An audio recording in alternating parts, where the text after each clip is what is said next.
So good morning children. Today I am going to explain about ecological pyramids. Now yesterday we discussed about grazing food chain, then detritus food chain, and what is the standing crop, then producers, consumers and decomposers. So these are all the basic concepts. And today I will explain you about ecological pyramids. So what is ecological pyramids? Ecological pyramid is a graphic representation of various ecological parameters at successive trophic level of food chains. Alright. Now pyramid, all of you know that. So the shape of the pyramid is just like this. And you can find out the base of the pyramid, so that is broad, and the apex, so that is narrow. Now why the name is given the ecological pyramids? Because the pyramid which is related to ecology. And here with the help of the pyramids, we are going to explain what is the number of organism in different trophic level, or what is the amount of the biomass of the organism in different trophic levels, or what is the amount of the energy in different trophic level. So all these graphical representation, so that can be done in the form of the bar. So this is also called as the bar diagram. And who explained ecological pyramid? Ecological pyramid, so that was explained or described by Elton in 1927. Alright, so I hope all of you understood what is ecological pyramids. So there are three types of the ecological pyramids. One is the pyramid of number, second is the pyramid of biomass, and third is the pyramid of energy. So pyramid of number, it explains about number of organisms in different trophic level. Because yesterday also I told you the trophic level, so that is the place where the living organisms they occupy the place in a food chain. And in the food chain, there are 3 or 4 different types of the organisms, they are connected to each other. So the first one is called first trophic level, then the second trophic level, then the third, then the fourth. Okay. So for example, you see the diagram which is given here. This is a pyramid of number diagram. Now the base of the pyramid, so that is always occupied by producers. So for example, who are the producers? The producers can be either grass, or it can be the green plants, or it can be the herb. So what is the number of the primary producer? The number is, that is 5,842,000. So here you see the maximum number, so that is in the first trophic level. Then the second trophic level, so that is occupied by pyramid of, that is occupied by primary consumers. And you see the number that is less. So here the number is 708,000. Then the third trophic level, so that is occupied by secondary consumers. And again the secondary consumer number, so that is also few. Here the number is 354,000, and the top carnivores, the number is only 3. So if you plot the pyramids, then you can find out this is the erect pyramid, and the shape also you can find out, so that is in the shape of a pyramid. So the name is given pyramid of numbers. And pyramid of number, it can be either erect or inverted. For example, the inverted example I am giving you. For example, suppose there is one big tree is there, and on the tree there are, for example, there are 50 birds are there. Then on the body of each bird you can find out, for example, there are 20 insects are there on the body of each bird. They are the parasites. So here you can find out the ecological pyramid of number. So that is inverted. So the pyramid of number, either depending on the number of the organisms, either you can find out it is erect or it is inverted. Then the second pyramid, so that is the pyramid of biomass. So again here the pyramid of the biomass, so that also can be erect or inverted. And the example I am giving, first example, grass. Grass is eaten by goat, and the goat is eaten by lion. So what is the number of the grass? The number of the grass, the biomass of the grass is, for example, 1000 kilogram. Then the biomass of the goat, for example, suppose the number of the goat, they are 50. Then you can find out, for example, here you see the example which is given, grass. Grass is eaten by goat and goat is eaten by lion. So as the number of the grass is many, here you can find out the biomass, so that is also more, because the biomass I have explained you. So that is the amount of the living matter which is making the body of any living organisms. So here what is the biomass? The biomass is, for example, 1000 kilogram. Then what is the biomass of the goat? The biomass of the goat is 10 kilogram. and for example, the biomass of the loyal, the number is less. So for example, the biomass is a 1 kilogram. Okay. So you can find out this is an erect pyramid of biomass. And the inverted pyramid of the biomass, the example is given phytoplankton. For example, in the pond ecosystem of phytoplankton, they are very microscopic floating plants eaten by zooplankton. Zooplankton is eaten by the small fish is eaten by large fish. Here you can find out the phytoplankton, although it is primary producers and occupying the first trophic level, the biomass is very less because they are microscopic organisms. So here you can find out the biomass will be less, the phytoplankton. Then the biomass of the zooplankton will be more than phytoplankton. The biomass of the small fish will be more than zooplankton, and the biomass of the large fish will be more than small fish. So this kind of the pyramid, so that is inverted. So the pyramid of the biomass, either you can find out it is erect or it is inverted. Now the last pyramid, so that is pyramid of energy. Pyramid of the energy, it is always erect. You never find out the pyramid of the energy, it is not inverted. Why? Because the sun is the ultimate source of the energy, and the solar energy only can be trapped by green plants. The consumers, they cannot directly use the solar energy. So who can use the solar energy? The solar energy can be used only by the producers. So always you can find out the producers, they are getting maximum amount of the sunlight.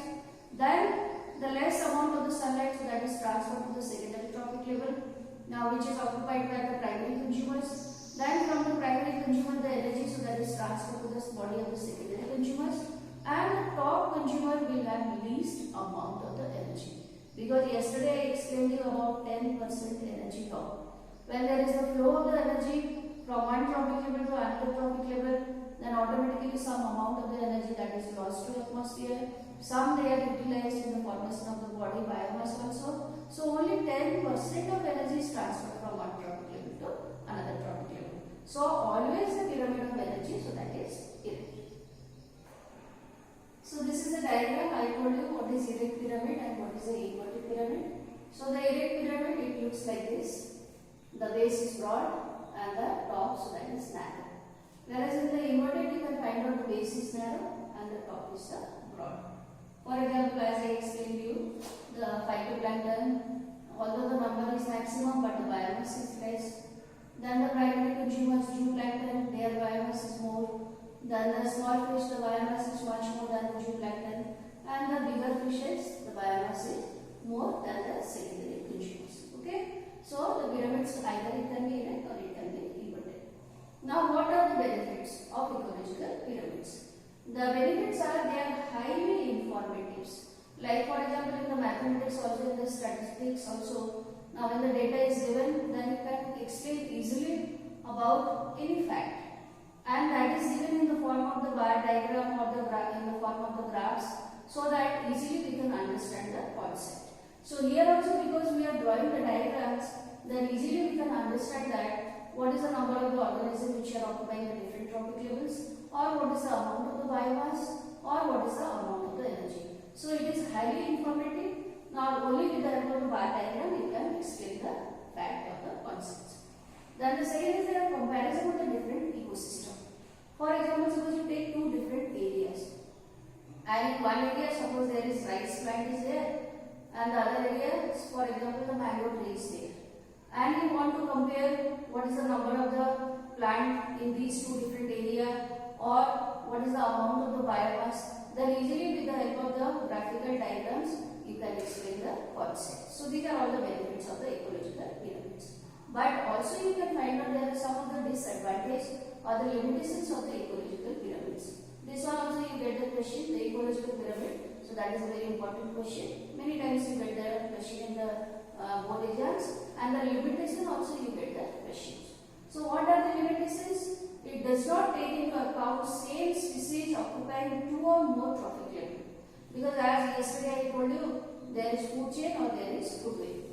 Then in the food chain you can find out the organisms, they are related to each other in a straight way.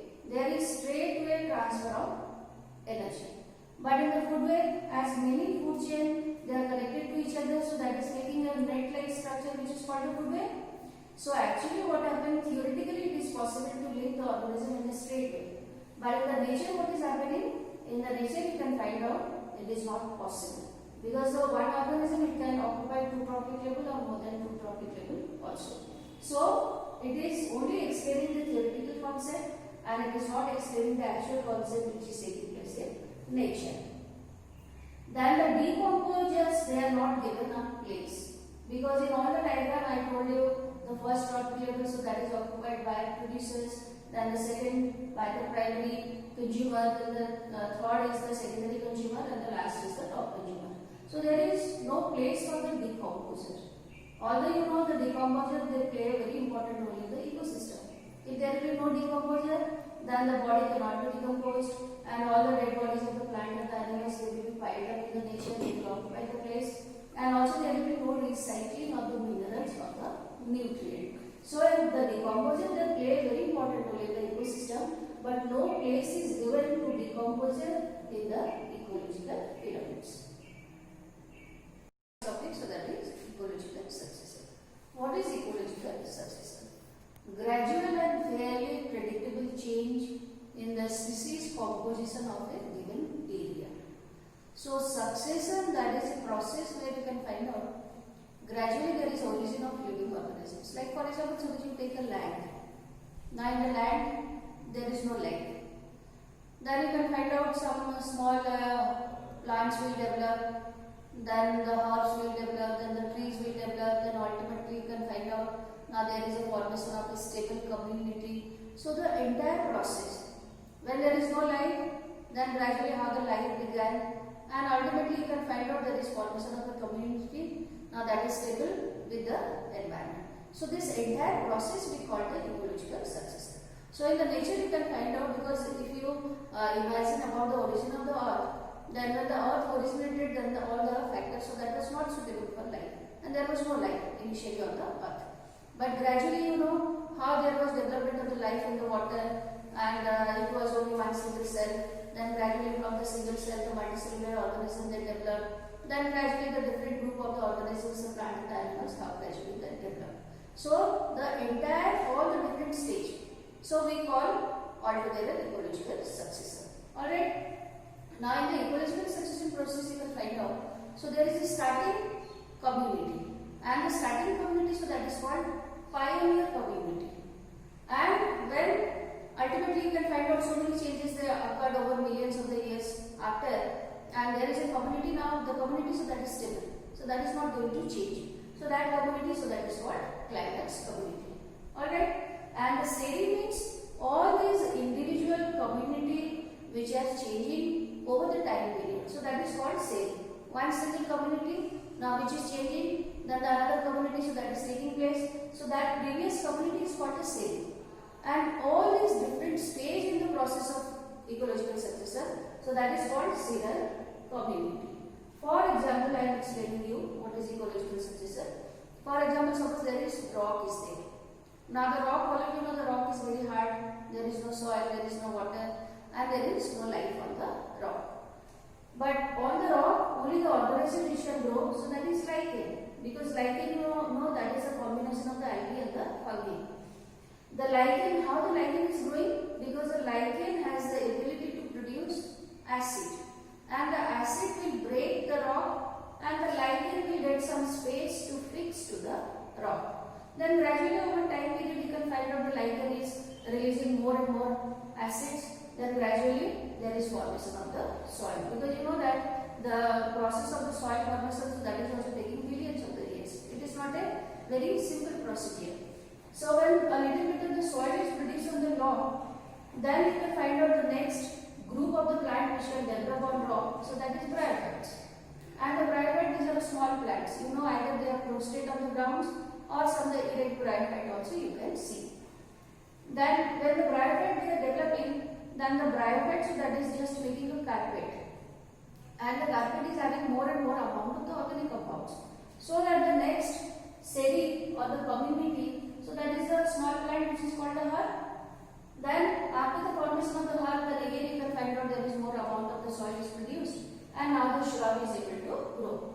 Then ultimately after you can find out the millions of the years after you can find out, then when more amount of the soil is produced and a base is produced, then the trees they can grow. So the tree, so that is called climax community.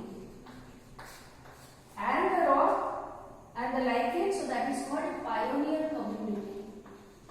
Because that was the first living organism growing on the rock. And what was the last living organism? So that was tree. So the tree is the climax community and the lichen, so that is the pioneer community. Now what is the difference between the primary ecological succession and secondary ecological succession? So primary ecological succession, that is a process which you can start in an area where there is no life. So it is starting from the beginning. So the process, you can find out the process, so that is a slow process. Whereas the secondary succession, for example, there is one forest is there. By the human activities, the forest, so that was cut.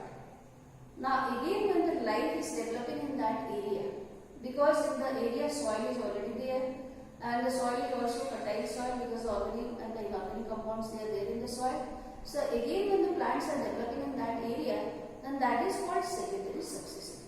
Or for example, suppose any area is there and the flood occurred, and all the plants they are gone. Then again, after the flood, when the area now is having all the suitable factor or the environmental conditions, and again the plants they are developing, then you can find out this is secondary succession. So the secondary succession process, so that is fast.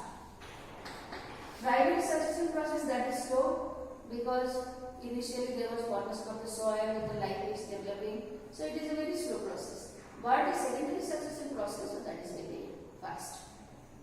Alright.